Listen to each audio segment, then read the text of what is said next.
Here's what happened this week in North Carolina politics. The best summary of this week came from Sydney Batch, the Democratic Minority Leader in the state Senate.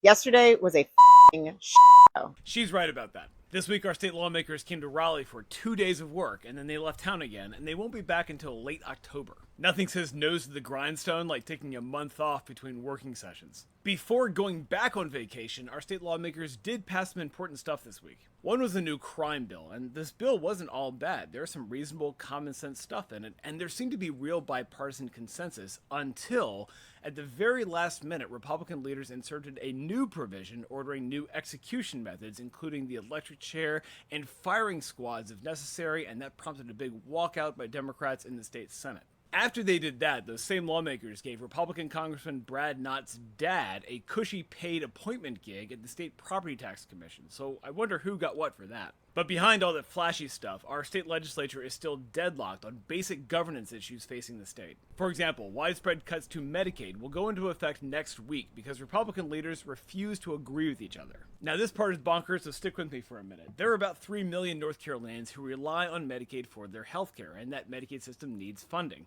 Republican leaders in our legislature agree that they need to fund Medicaid, and they even agree on a number, and that number is actually a lower compromise number than what the state Medicaid system itself says they need to operate, but leave that aside. But Republicans in the state House and Republicans in the state Senate refuse to pass a bill funding a number that they agree on because both sides have special unrelated projects that their campaign donors have paid for, and both sides insist that their projects be included on any deal, but not the other side's. They are literally holding the health care of millions of North Carolinians hostage for their special interest donors. So, when these cuts go into effect next week, a lot of low-income people who rely on Medicaid for their health care are going to be affected.